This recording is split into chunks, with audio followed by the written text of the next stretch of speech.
I'm so sorry. I No, it's think, working, I think. wow. Wow. Okay, they were not able to hear us for the past 5 minutes. Oh my God. That's okay. Okay, we are going to introduce again, begin again. We can cut this part later. So, guys, Okay. welcome, welcome to the stream. We have woman FIDE master Diana Mirza all the way from Ireland, and you guys didn't hear this earlier, but this is going to be her fourth Olympiad, and she will be here in Chennai. And she's just 21 years for the time being, and she's already played 3 Olympiads. She has been the Irish women's champion earlier. She's also been the Asian schools world schools champion, which we will talk about in some time. And yeah, she also has a Twitch channel. The link is in the video description. Please go click on it and give her a follow. So she streams very often, and you can see she always has a smiling face. It's always very entertaining. And yeah, so basically, the first question to her, what I'm going to be asking is, how did you begin your chess journey? Could you please repeat? Yeah. Thank you for having me also. I really appreciate being here. And well, my chess journey started a long time ago. I started playing chess when I was 5. My dad teaches chess in schools, so I picked up playing after I finished school. I would go over to his classes, and then I started maybe practicing more often. And I think I played my first round when I was 8 or 9. And my parents are Romanian, so there's a big chess background in Romania, and it wasn't so big in Ireland. So I would go to maybe some chess camps in Romania, and I picked it up over there. And because the chess scene isn't so big in Ireland, I was able to represent Ireland at the World and European Championships almost every year. So I had a really good opportunity to do that and travel around the world. So I started when I was 5, and I've been playing in I think I missed 2 World Youth Championships, but other than that, I've played all of them, I think. You know, when you put it that way, like because the chess scene is not too much. We'll keep that aside. You know, how much ever the chess scene is, you have represented your country. I think that's very important. It does not Okay, thank you. matter. But it's still like every time I went, like maybe I would meet the same people from other countries, but a lot of the time there were like changes in maybe different countries, like in India or Russia. There was always so much competition there. So I always felt a little bit left out from in that regard, Yeah, that but it I think wasn't as strong. chess is growing, right? In Ireland now, I'm Yeah, sure yeah, chess yeah, will be yeah, growing. So how yeah. is the chess status right now in Ireland? I think it's the best it's ever been. Actually, we have our strongest team this year. I'm playing board 4. So in previous years, I've played in board 1 and 2. So now I'm playing board 4, and we have Trisha, who has Indian roots, and she's really, Yeah. really, really strong. She's Ireland's first WIM. And then we also have Lara and Alice playing, and Lara's our youngest player, and she has improved a lot as well over the past few years. But in general, we've had a lot more girls playing, which is really nice. And just in general, the Irish chess scene, there's a lot more tournaments.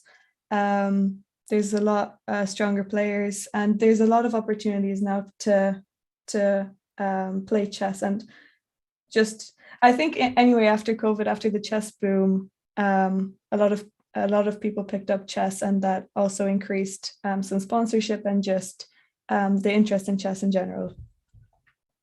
That's right. Yeah, so it is blooming. I think the point is, as you mentioned earlier, India and Russia right now there's lots of competition, but the point is at one point of time there was less competition in India as well as Russia. It just takes a while to reach there. So I'm sure Highland will be there soon. No worries. Yeah, And I mean, the way you're promoting chess too, I mean, even as a Twitch streamer, that does help a lot. So it's yeah. definitely going to get better. Okay, so let me just see in the chat. Yeah, hi everybody. If you have any questions that you would like to ask Diana, you can always post them in the chat. And hi Bojosi, welcome, welcome. So we have Bojosi in the chat. He's part of the Botswana open section team. Oh, So we nice. have him in the chat.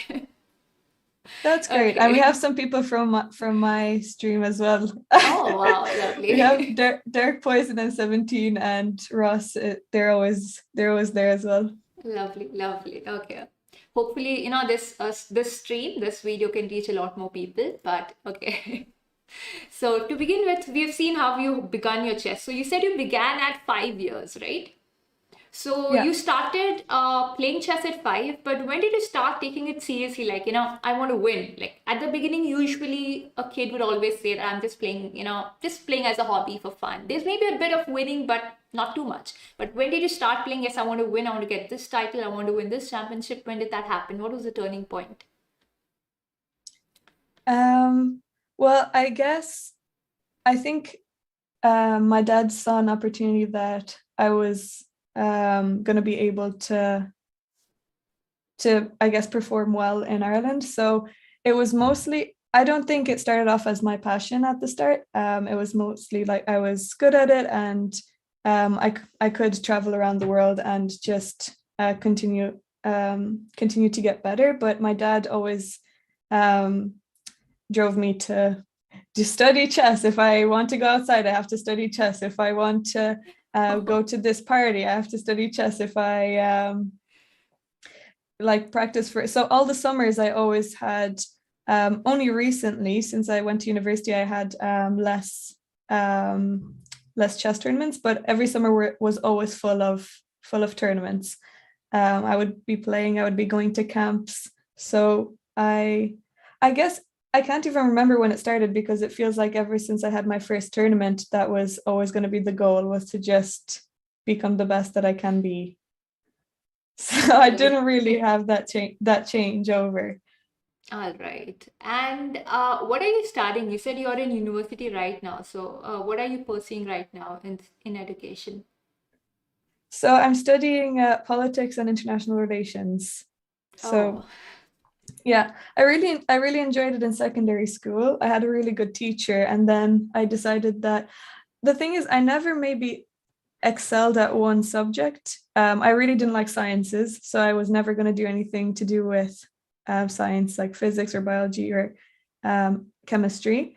And then I enjoyed some business subjects, and I really loved politics because I thought that it was so broad, and the main thing was that I wanted to make a difference in the world. So I thought, okay, if I work with an NGO or something, or maybe with the UN or human rights, I thought this would be a good route to go down.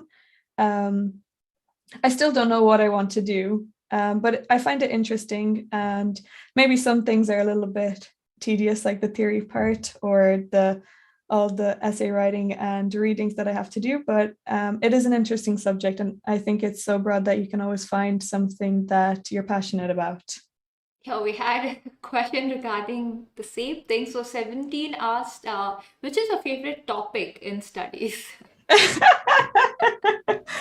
um, well, I I guess so. I did a capitalism and welfare module this semester, and I found that a little bit interesting. I think the main thing was that the lecture was very engaging. So I think I'm more of a person that really loves a subject if the teacher is good, rather than if I'm passionate about the subject itself. So if the teacher can make it exciting, then I think I can find pretty much anything interesting. But then if something is interesting and the teacher can't teach it well, or it's a bit boring the way it's taught, then I probably won't do studies on it myself. But this was really good, and it was well, it's about like the state of the world and how capitalism is really affecting some parts of welfare, and just the different governments and countries and how they operate. And that some countries don't even have welfare, but they also they're dealing pretty well with that. And then the countries that do have welfare, that they're not doing so well either. So there was a lot of contrast, and it was interesting. Yeah. All right. You spoke about what you're looking forward in your education. Now, as a chess player, what are your future goals? Let's keep it short term, if not long term. Sure. Well, I want to get the WIM norm, at least get a norm and then get the title. And I want to go past 2000 because I'm always so close. And then something happens. Like I was looking over when I had to look over what games to analyze today. I was always so close, and then I would just lose a lot of rating points, and it's just so frustrating. Yeah, so Yeah. WIM and getting past 2000 would be my. Sometimes it's not about the chess. At least that's what I've learned. I have chess players at home, so I've learned that it's not about the game. Sometimes you have the strength, but it could be it could be something mental, Yeah, psychological, and then you just can't get past something because of something yeah, psychological. You get over that, I'm sure you'll cross 2000. yeah. I agree. It hasn't. Yeah, I agree that it hasn't been. Same with my opponents. Like sometimes they would have winning positions, and then they would like mess it up. Or if I'm winning, I find it really hard to convert a lot of the time. Yeah, I think that's a problem each and every chess player faces, whether underrated or a Yeah, grandmaster. yeah, Everyone faces difficulty in converting positions. And it's yeah. always like, oh my God, I was winning that position. It was a +5 position. I know. I know. It's such a. I can't stand the feeling of. It just frustrates me so much afterwards, and I still have nightmares over some games. Like I'll just look over them. Like today, I looked over some games and I was like, oh my God, I remembered the feeling, and it's heartbreaking to lose those games. Yeah, so but you still managed to win the gold medal at the World Schools Championship, right, in 2017, and you were the first ever Irish person to win a world title. So, um, at that point of time, I don't think psychologically you had any issue when you won the gold medal. So, that was your first title, I believe. So, how was it, and how did you make it happen? Uh, well, I think the main thing was that I didn't have any expectations going in. I was the third seed, but um, the reason why I went there, I think it was the first time I participated in the World Schools, and it was in Romania. So my family is from Romania, and I knew the people going there, the organizers. I grew up seeing them, and it was in a city that I've been before. It was also nice because I wanted to see my friends. And then I did well. And then in the third round, I think, or in the fourth round, I lost a game. And I thought, okay, like now I have no chances and I'm not going to do well. I didn't even consider like coming in the top three. I don't really go into tournaments having an expectation. It's mostly I want to play good games, and gain rating is something that I always want, at least not lose rating. But I never really thought about coming in the top three. And then it got to the point where I had chances and I had to win this game because I had drawn previously in the previous game I had drawn against the top seed. And that was actually the whole tournament had a lot of um, decision making that maybe I wasn't aware of before. So I was playing against the top seed and I was attacking, and usually I'm an attacking player. I think that's my style of play. And I was putting pressure on her, and actually like even looking back at my games, but I always acknowledge that the positions that I have aren't necessarily winning, or they're not. An attack isn't the main plan that you need to make, but I just go for something even if it's bad. But I feel so strongly that it's good. So I was completely pressureless. Like I didn't feel any pressure and I was just attacking her. And I could sense that she was a little bit scared, or I could sense that she was uncomfortable in the position. And then she offered me a draw. And I felt that, like, my instinct when she offered me, I was like, no, what? How could I ever accept that draw? But then I started to think, and I was like, okay, Diana, if you mess this up, you might miss chances. So I started thinking. And then I was analyzing, I was like, I don't think I have an advantage here. I feel stronger, but let's just accept the draw because I don't think that I don't see any major advantage. And I went back and looked over it and it was actually losing for me. Not losing, but it was slightly worse. And then the next game I was playing against, we were on the same points. It was a girl from Azerbaijan, Mamadova, and I needed to win to take the lead, basically. And I was black, and I played the Philidor. And I think it was a pretty smooth game. I felt some pressure during it, but I don't remember feeling too stressed. I think the final round I was the most stressed. But this game I felt confident throughout the game, and I was nervous. My heart starts beating really fast whenever I get a winning position, but I think I remember it wasn't so stressful. Okay, I think we'll be having a look at that game in some time. So Yeah. we'll get there. Whoever have any questions about, we got the whole story behind the game. We'll have a look at that game in some time. And you've also played the Olympiad 3 times, right? Earlier. Yes. Yeah. So, how have been your Olympiad experiences? Because you started playing at a very young age. You said that I think you won the Irish Championship at the age of 13. I mean, it is a women's Yeah. senior championship at 13 at such a young age. And how were your experiences, first of all, winning the country's, most prestigious championship, and secondly, the Olympiads, playing for your country? Well, winning it. So actually, I won it when it was held in Limerick, which is my hometown. So now if I even think about that, that was my hometown, and then the World Schools was in Romania. So maybe I have something with tournaments that I have a close relationship with. But so I won it when, I guess, the women's championships historically don't have a lot of, like, we've only had 4 rounds. Only recently they've been 5-round tournaments. I think the last one and this one are 5 rounds. And then not the strongest women in Ireland weren't actually participating there. There was one stronger female who wasn't there. So I knew I had chances to win the one when I was 13. And I didn't feel, I can't really remember, but I think I was even disappointed about my performance, because I think I had one bad result. I drew against someone who was underrated or something like that. And I find it really hard to, even in the world schools, I didn't feel too happy, because I drew the last game, which I was winning.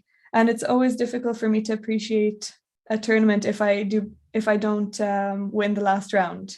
That has always been something that's on my mind. But the Olympiad, so I played my first Olympiad in Norway, which was in 2014 in Tromsø. And I can't remember too much of it. I remember always going up to Magnus Carlsen's board. I really love doing that during my games. And then I Who think wouldn't do that? yeah. Wouldn't do that? Maybe I did feel a little bit out of place, because I was so young that my teammates were a lot older than me. And there was the Bermuda party, and my dad was with me, and I was able to go for a little bit of it, but it was in Norway, so they were really strict about letting kids underage go there and stuff like that.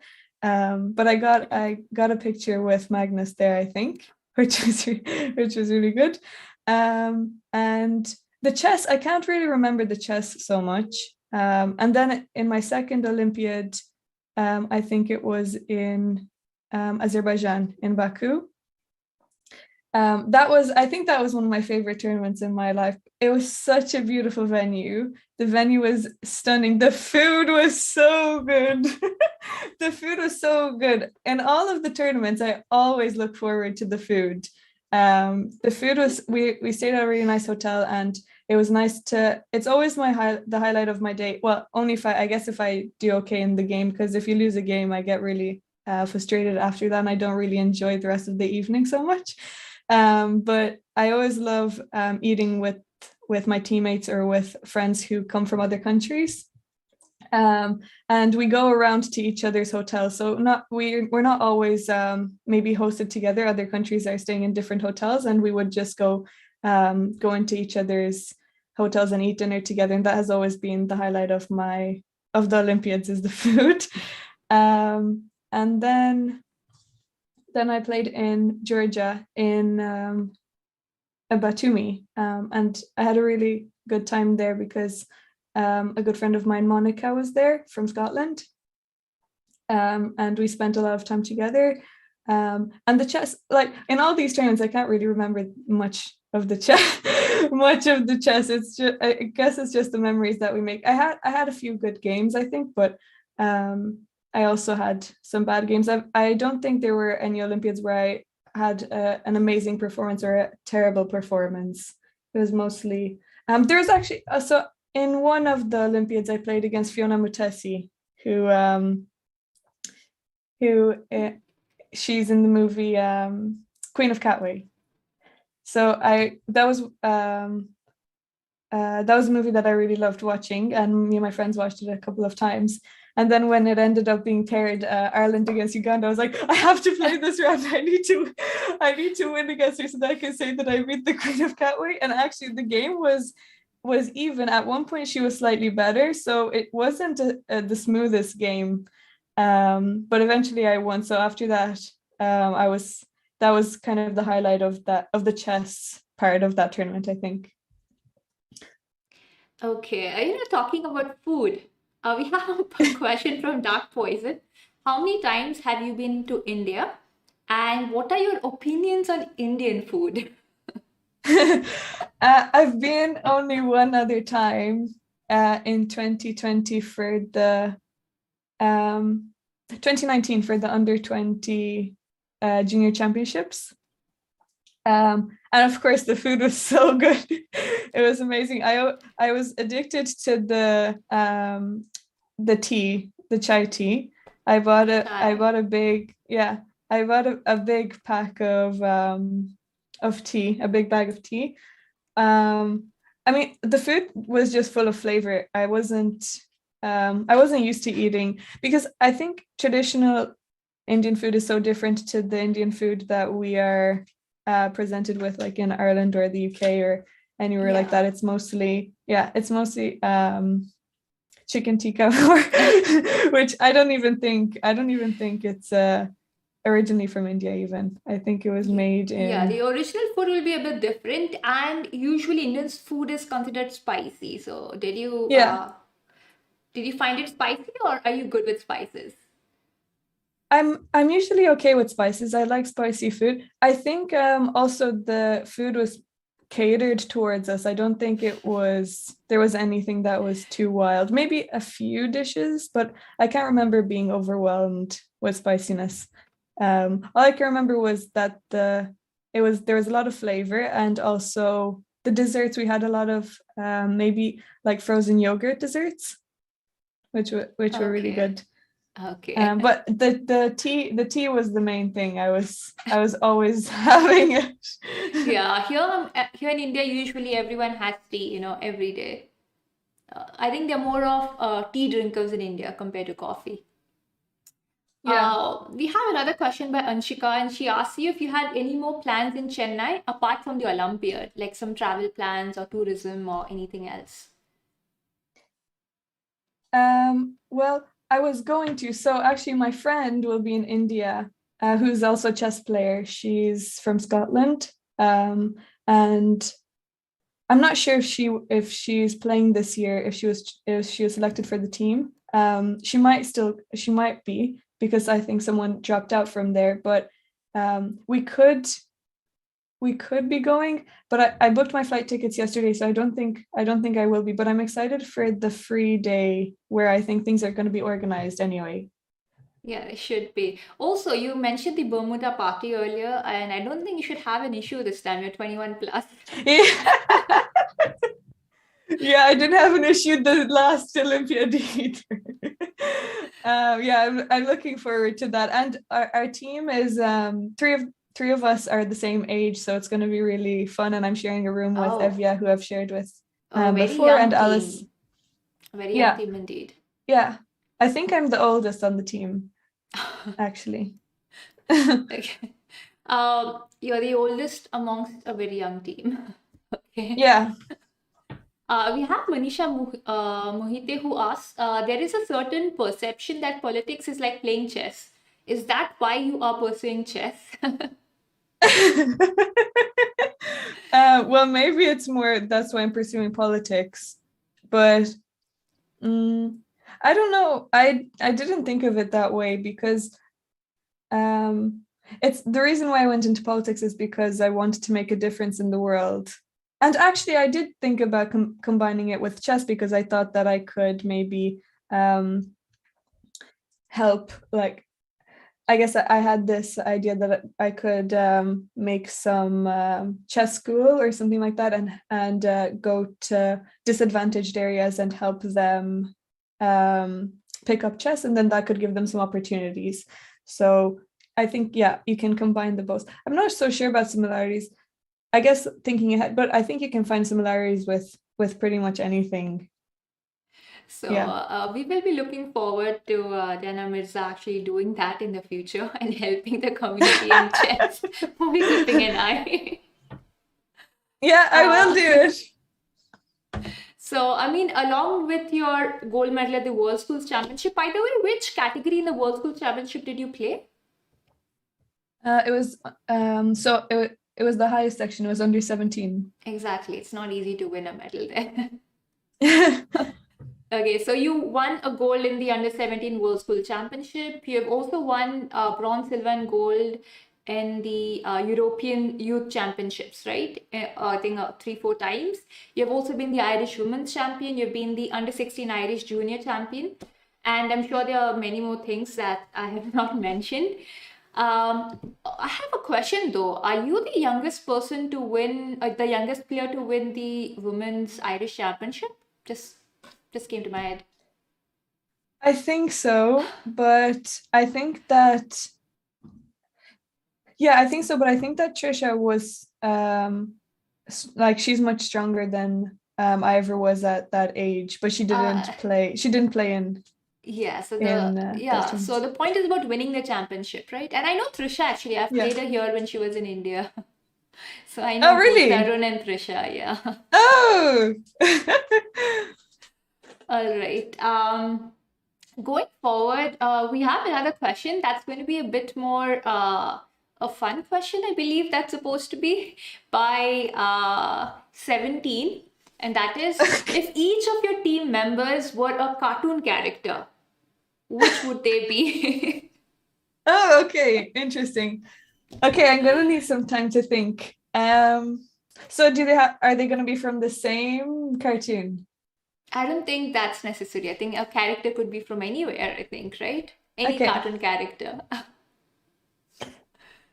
Um, well, the thing is, I don't know Lara so well. And every this is hard because I guess I always well, I guess if I chose one for me, it would be SpongeBob. I would choose SpongeBob for me, and then um,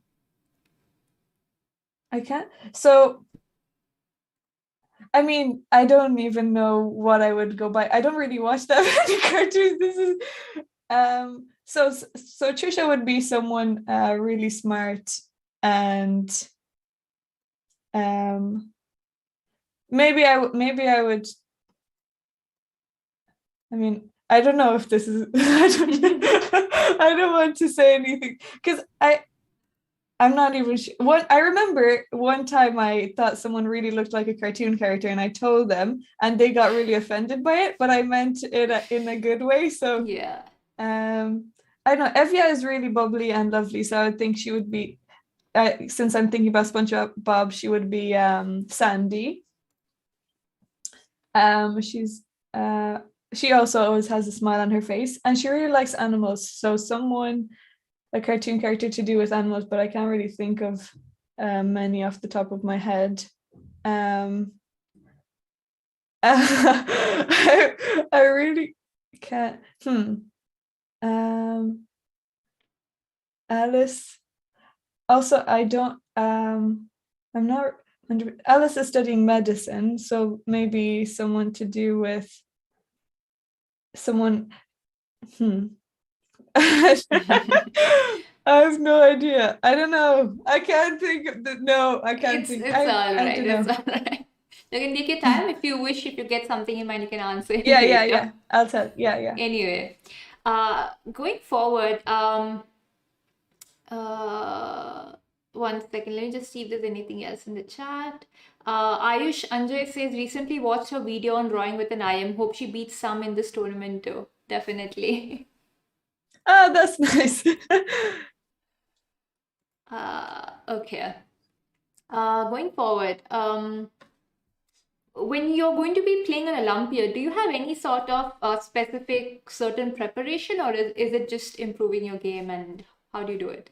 Because Olympiad is a team event, it's like one of the biggest for your country, and it's not an individual event, considering that. Yeah. Well, I think we have the strongest team. Well, we definitely have the strongest team that we have ever put out. So probably having the best performance that we have ever had in an Olympiad would be a goal that we could strive for.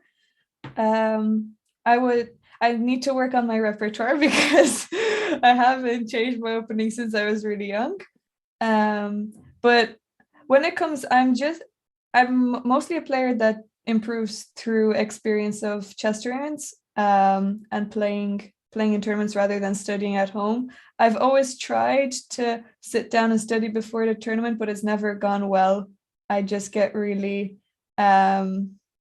lazy and also I can't concentrate. I find it really hard to focus. But because if I had the same position in a game and if I had it to study, the concentration levels are just different. So also with streaming, I have this thing that 17 helped with.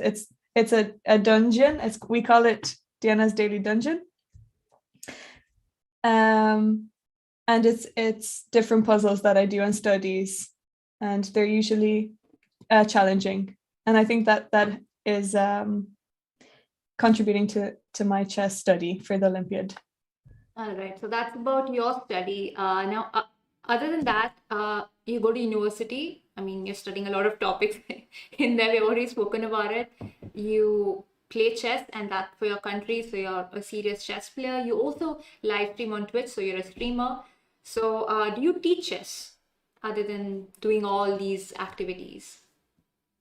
Yes, teaching is I think that takes up most of my week is teaching. So I have a couple of individual students, and I teach in 3 schools. So I have a lot of kids that I teach, and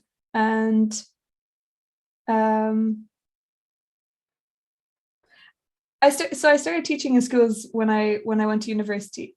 Also, I taught at my dad's chess club when I was younger. He has a chess club, and I would present Wow. some games.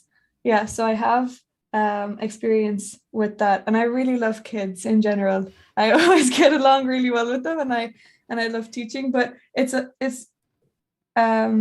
been difficult to connect with them in the same way when it's online.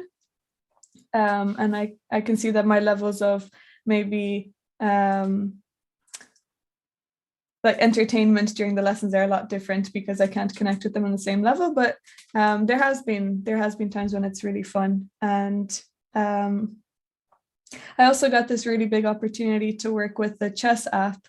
And it's a website where it's aimed at kids so they can do puzzles. And I got this opportunity after commentating on a chess tournament a few weeks ago.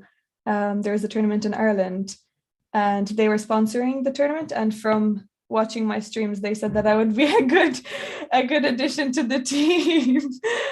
So I'm going to be doing a series there when I'm at the Olympiad, and I'll show them they're mostly interested in fun content. So if I show them like what I will eat, what a chess player does during the day, or how it's like at the Olympiad, what's it like in India, or if I meet any kids that are their age and that are chess players in other countries, and introduce them. So that's a platform where I will start to do educational content. So so that's where I will teach. Okay, so guys, if you want to check out the website link is in the video description once again, along with her Twitch channel link. So you can definitely get to the link and wait for Diana's videos there. I think it's there in video format. Okay, fine. Okay, what we shall do now is actually, before we go there, let me ask you one last question before we get to your game. What do you think, or what do you think is one of your biggest achievements? Now, it doesn't need to be. I know a lot of times people consider an achievement like a title, but an achievement could also be just playing a certain player. It could be anything. It could be winning an under-8 championship. It depends what's close to your heart. So, what is your biggest achievement? What do you think?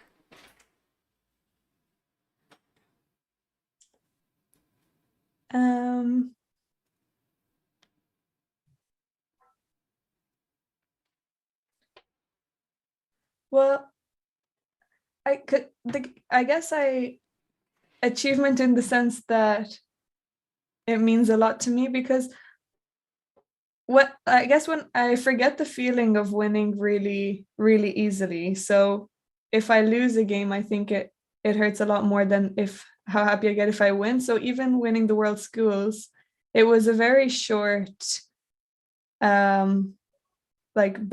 It was not, I didn't really think about it afterwards so much. The only reason I did think about it was because a lot of newspapers and things like that started to ask me for interviews, but I'm not regarding chess, maybe winning the under-16s junior championships, because that was both girls and boys. So I think that was you won the Open Championship, is it? yeah. Oh, wow. I All think right, that's lovely. Yeah. And it was my first time. So I've been playing in Ireland we don't separate boys and girls. So we have mixed junior championships, and I always wanted to win it. And in my section there was always Conor O'Donnell, who is actually the captain for the women's team this year. And he's a year older than me. So I was playing every year, and in 1 year he would be in the higher section, and I had the opportunity this time to be one of the top seeds. So I thought that I would win it, and I wanted to get my name on the Perpetual Cup, because you get it engraved on the cup. So I think that was one of the achievements where I felt really good about for a while. And I liked the trophy was really nice. It was a glass cup. It was pretty, but that, and I guess the World Schools. But with the World Schools, I didn't feel I played amazingly, and I never felt so much pressure throughout the tournament. I think it was a huge achievement, but it wasn't. I don't think I felt I felt shocked, but I didn't feel like I did amazingly in terms of chess. And I think individual games, like I have some games where I was really, really proud of getting a certain result. Like recently I played in Reykjavik Open, and I got some good results. I drew to an IM, and I played some good games, and it gave me a lot of confidence. Yeah, but I find it hard to maybe I find it hard to remember certain feelings of winning things. It's more that I want to do it in the future.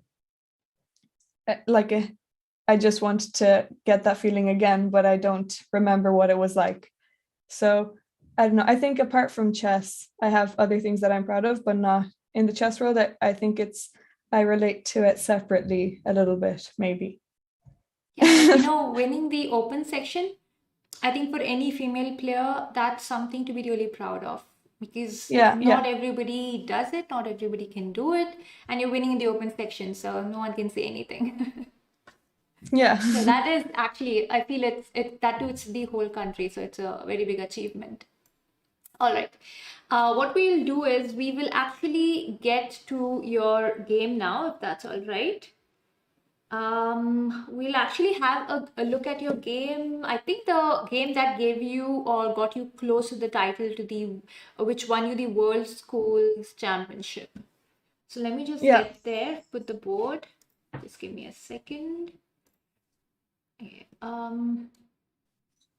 Got adjusted. Hopefully, oh, got adjusted by mistake.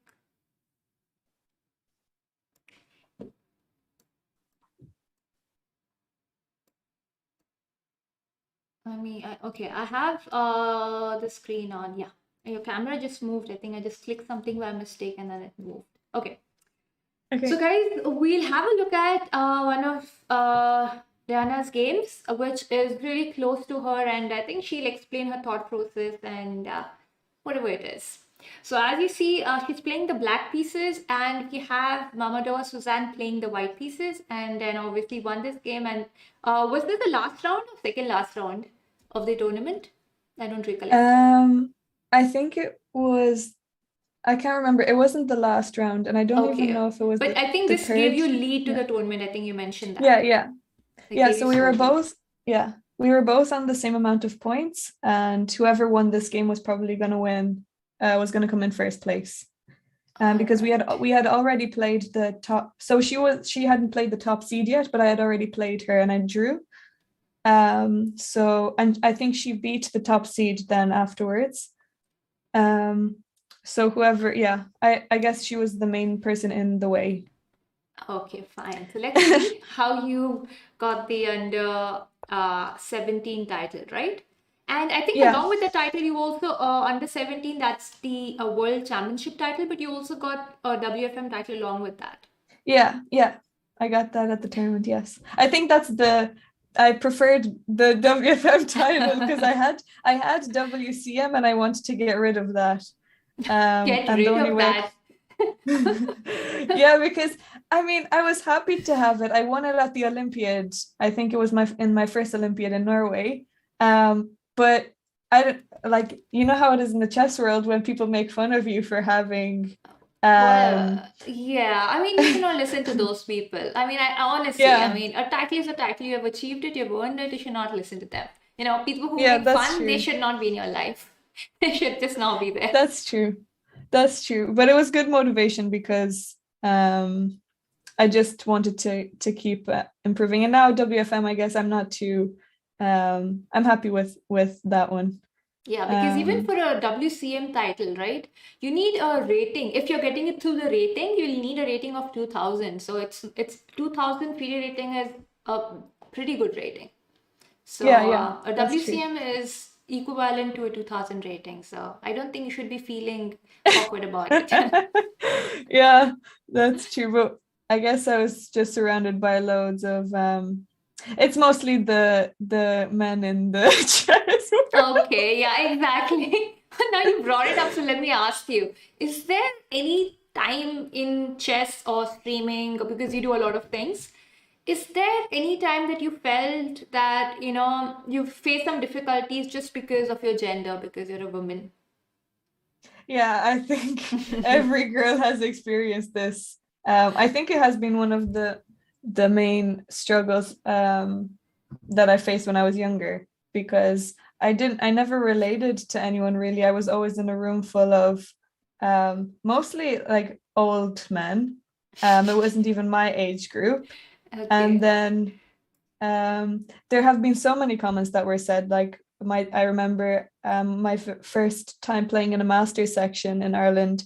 I can't remember how old. I think I was maybe 12 or 13, and um I think I was the lowest seed, and someone said to my dad, um like why did you even why did you even enter her in this, she's not, she should be here, this is not um her place, kind Yeah. of. Yeah, and there You there know, have been so many of those. no, I became so used to it. no, I understand that, but I didn't know that even, in Ireland, there would be such a thing going on even now. Because, living in India, I know that's very common. It happens everywhere, not just chess. And there's so Yeah, much, I can give you an unlimited, the list will go on and on and on. yeah, But I didn't know it. Even in Ireland, you could have such issues. I didn't know about that. Yeah, I think every country, although and now it's different, but I think it's certain people. It's not necessarily the Country. it's not, yeah, exactly. It's not the country, it's just certain people. And even while But okay. streaming, right? You must have faced a lot of it while streaming, right? Yeah, I guess. But with that, I don't get too bothered because I can just block the yeah, person. yeah, exactly. Or sometimes I don't even block them. I just kind of make fun of them back, or just my chat deals with it pretty well. That's So I great. don't feel, Yeah, we've had yeah, support from your chat even over here, right? You said a few of them joined us over here, so that's nice. yeah, they're always supportive. All right, so we'll just go through the game. E4, E5. I think this is Yeah, just standard, right? You can go through the game, no yeah, worries. yeah. You can play So the moves, or if you yeah, want me to do so it, I can do it. yes, I can do it as well. Yeah, perfect. Yeah. So I guess I had to decide this. Usually actually I don't have a good repertoire against e4, but so I also play Sicilian, Scandinavian, and Philidor, and also the Perk. But all of the different openings that I play, I don't feel too confident with any 100%. But I guess with the Philidor, this was um, I think this had a good chance to win because it was something that I only recently started playing at that time, and I had someone who was helping me prepare this, and they said that this would be good. I think I didn't have any games in the database with this at that time, so she didn't know what to expect, and Sicilian was the main thing that I played at that Yeah, time. So surprises uh, are always good, especially in such situations. yeah, exactly. So I knew what she was going to do, but she didn't really know. But also, I couldn't prepare 100% because I didn't know what she was going to do against my variation. So she played c3. Did she try to surprise you too? I think Yeah, so. yeah. I'm But guessing. yeah, so the main thing here is d4, D4. and yeah, and I was used to playing against this anyway. Um, I was used to playing against this, so I wasn't so worried about this. But I was worried if she knew the main line. But thankfully she didn't. And after c3, I wasn't so worried because I don't think it puts too much pressure on black anyway. Yeah. So knight of And now, six. yeah, knight of 6 attacking the pawn, and now bishop e2. So Just a small trap.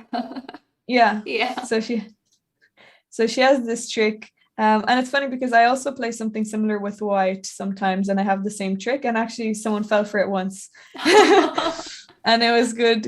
Because I guess like also we spoke about psychological factors, but sometimes my friend is really good at this. I have a funny story with her, but like if you make a move and maybe if you make a face or something, or like when I was younger, it was easier to get some not easier, but it was likely or possible to get opponents to believe me if you like make a Yeah, when certain you're younger. yeah, when you're younger. So I remember I Yeah. did something like this and I was like, oh no, like I lost my pawn. One time I actually did think that I lost my pawn myself even, but she ended up thinking for ages and be like, oh yeah, I can take it, but she couldn't. But yeah, that was a funny thing. I think as you get older anyway, these things don't work. So Knight yeah, so bd7. yeah, protecting against Now the your threat is actually to take e4. So I think yeah, she yeah, just played d3 and defended. And then yes, she g6, defended. you're playing fianchetto. Okay, then you have bishop g7. Yeah, so she developed as well. And now d5. So here, I guess I could also just castle, but she didn't take advantage of the center of pushing d4. So I think now I have the chance to also push in the center. I'm not sure if Yeah, it's but I think it's a good point. When the opponent has not gone with d4, it usually happens. You see this even, let's just consider beginners playing when you're teaching somebody. Both of them don't go for d4 or d5. They both stay behind. So it's a good point. When your opponent doesn't go for it, you can obviously go to open it. yeah, exactly. And Yeah, because now it feels like a more comfortable position anyway for black. And if I can get this knight here, that would be good. And if she ever tries to push c4, then this pawn is going to be a backward pawn. So d5, I felt like it was a good, yeah, a good trade. So she played her rook here, and now I decided to castle. She played bishop f1. So her opening wasn't very ambitious, and it just allowed me to develop my pieces comfortably and create some things later on. Especially, I always love, I mean, here I fianchettoed both bishops, but I always love having a fianchettoed bishop. I love when it opens up later on in the game and I can use it. And actually that happens in a lot of my games. With white or with black, I always like using the bishop on the long diagonal. So she took, and now knight takes, and now you can already see the diagonal has opened, so the bishop is going to come in later on. Yeah. Knight c4, I think just opening up for the dark squared bishop and attacking e5 at the same time. So yeah. So now rook e1 to defend. Rook e8, yeah. And then she attacked my queen. And now I need to play f6. This is actually very nice, right? f6. I know you're post, but the idea you went with, I think, is really nice after this. So bishop h4, the bishop moves, and you win g5. I actually like this. F6 g5. The dark square bishop of yours is dead at the moment, but it's all right. It's going to open up very soon. This is nice because even the g3 bishop is dead right now. Yeah, and, exactly. I mean, you've got the center, you've got the f4 square, knight f4 in the future, you have h4, h5, f5, f4. You have a lot of ideas. Yeah, that's true. And I always enjoy pushing pawns on the king side, even if it's not the best, option. But I don't get worried about opening up my king here because I usually like moving it and then using the g file or something like that. Yeah, definitely.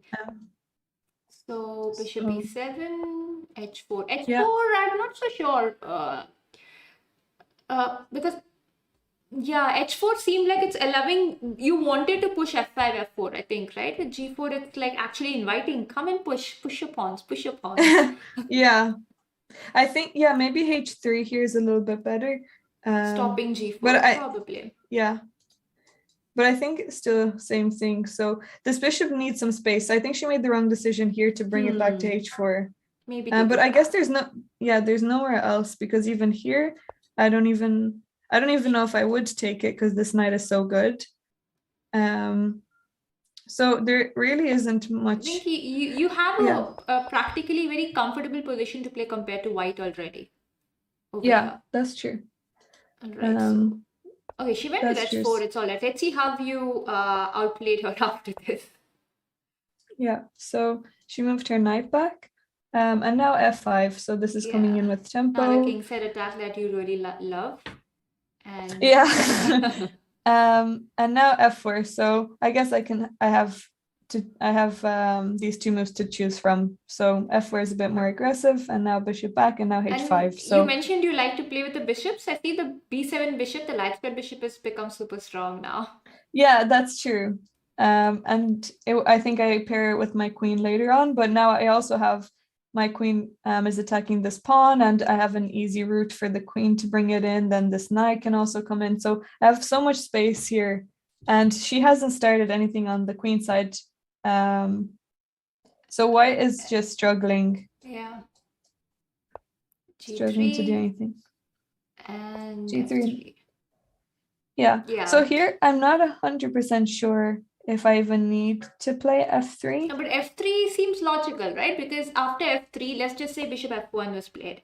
Just say bishop f1. Just look at the h2 bishop. White is playing down a piece. Yeah, so that's if true. You don't play on the king side now, but just imagine you take all your pieces and you hit the queen side. White is one piece down. So you're eventually going to win this game. Yeah. You're eventually going to win it, whatever white does. Yeah, and also this bishop on f1 is also dead, so even two pieces. But she's so cramped here on this side of the board, so she couldn't. And that's what I found as well. I think loads of people realize that when you, or even it happens to me as well, when someone puts so much pressure on you, eventually you just do move out of desperation to just not even have that. So that's why she sacrificed a piece here. Yeah, I mean, makes sense, right? I think she's just taking her chances. I'll open up the position, Yeah. maybe gets a couple of pawns. So let me try. Yeah. That makes sense. But I yeah. don't think you gave her any chance. Queen f6, you activated the queen. You gave the pawn, but you don't really care. You got the rook to the f file. Queen f2 is a threat. Yeah, I don't Yeah. think you actually gave her any chances. Knight Yeah. c5. And you said I'm now I guess stopping A5. everything. King side is mine. Yeah. Stop the queen side.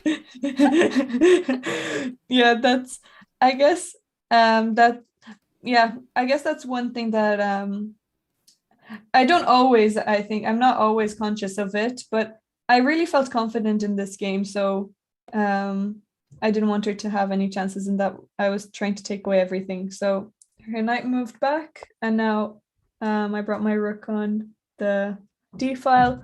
I guess this is a weakness that I can look at. Queen c2, and now knight e7. So I think I had a few ideas here, maybe bringing the knight here. Well, mainly also just putting pressure on this pawn directly. So knight here, and now queen c6. Actually, nice. That was I think my main thing was to have. Now that's bishop queen battery. Yeah. Only if you had your f pawn over here to play f5. Yeah.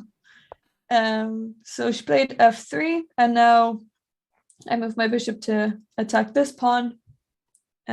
She took my knight, and now b takes. I guess taking with the queen was also a possibility, and it would have kept my pawn structure, but I think I took with the c pawn because I wanted to push c4. I'm not even sure I needed to take with the pawn. Well, you're up a piece, so I think either of the moves should be better for you, regardless. Yeah. Okay, so she played, yeah. Okay, so you activated your knight now. I think you have a knight e3 threat. Yeah. Yeah. Nice, nice. So rook f2, and now my knight has a really nice square here, and she has to give away her bishop pair. So here, I mean, this is really strong for black as well, because my bishop can come back, and once this bishop is also after that, right? You have bishop e7 that's true. Rook g4. Yeah, and actually that's what happened in the game. Oh, okay. That's what happened. So she missed that, I think. So bishop e7, and now I'm threatening to take because there's checkmate, and she didn't see that. So she pushed rook takes, and now and rook h4, now taking this pawn. So she attacked my queen. My queen came back, and now my queen can come into here, or h2. So she moved her king, and I took the pawn. I think you just played simple. You said I'm already up a piece. Let me just capture whatever I can. Yeah. I think that's the best way to play. A lot of times players are already material up, and they go to complicate stuff even more, and then it gets complicated. Yeah. I've done that. The best thing is your material up. Play like a beginner. Capture everything you get. Protect your pieces, and you'll win the game. Yeah. That's true. I mean, I've lost many games. Like the other game that I could have shown today, I was an exchange up, but then I ended up getting greedy and taking all the pawns, and that left me to lose the end game. And so many times that has happened. So I'm surprised even that I was able to keep my calm here. But Queen f5. Yeah, I think you've outplayed her. I mean, you didn't give her a chance. All the moves were like you're having something in mind, and you've played this game very well. I think you must have moved the rook back after this. Yeah, rook f8. F3 is attacked, and then this is the simplest. I'm up a piece, exchange pieces, exchange queens. Yeah, that's true. Nice. And this is also a good tactic. Yeah. So I was able to swap off the last rook, and now this was when I looked over it. It's weird that I let myself even just remain with these pawns, but I guess I just thought that she can't attack these anyway, so all I can Yeah. do is just take all of these. Yeah, makes sense, right? You just use your king and you can just capture everything. Yeah, I think, After this, I yeah, think it's it just was. technique. You have good technique and you'll be able to win this. And you won it. That was nice. King Yeah. e3. You didn't go for the pawn. Oh, yeah. So, yeah, I think the end game wasn't so difficult. Yeah, I think you converted it well anyway. That was a nice game. Actually, I like the way you attacked. It was just f6, g5, and you literally don't care about your king. And I think you also Yeah, that's opened what up I. with you also opened up with d5 very nicely. I don't think you actually followed all the opening principles pretty well, other than moving your f pawn. Other than that, Yeah, but I yeah, think everything else you've followed pretty well. So I think this gave you good victory. And I think she was a bit passive. Maybe she was scared of you. No yeah. idea. Yeah, I think she was. I think because she didn't know what I was going to play, and then when you play something you're not used to playing, you just take it safe because you're not sure what your opponent is Yeah, has prepared themselves. yeah. So, yeah, It was a good game though. This got you the title. So then you got the WFM title after this. This game was good. yeah, It's a good game to get a title. You know, like you mentioned, sometimes you're not satisfied when you win something yeah, with your game, but this game was a pretty good game to win a yeah. title. I think it was a really good game. So yeah, we're done with the game, guys. Okay, we have Atul in the chat. Atul is actually my co-host on this channel. Oh, okay. You'll meet him in Chennai too, and probably maybe some other time you can again join us on stream. It would be great. We can get to know more. Yeah, And yeah, so how excited are you to come to Chennai? I'm really looking forward to it, especially since now the chess is getting so much stronger in Ireland that now I really need to appreciate every opportunity I'm getting. And I'm excited to see the people that I haven't seen for a while. I'm really excited to see new faces, and also I am looking forward to playing some chess because I still have some goals for myself with ratings and titles. But also, I'm really excited to be in India again. It was a great experience the last time, and I think it's going to be a really fun experience now as well.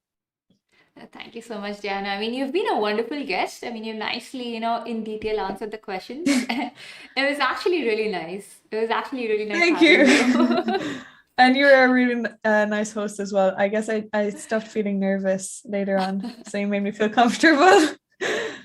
Yeah, so guys, we will be ending the chat here. And about our stream, probably Atul and I will stream again in a while. We'll see if it is possible for us. We have some work to do. We'll get into the second stream. But other than that, thank you so much, Diana. Thank you for joining us. And guys, you'll meet her in Chennai if you guys come to Chennai. Otherwise, in one of the next streams. And otherwise, her Twitch channel link is in the chat, and the other website where she will be posting chess videos is also down in the video description. So please go and check those links and give her a follow. And we'll see you guys in the next stream. Bye. Thank you for having me.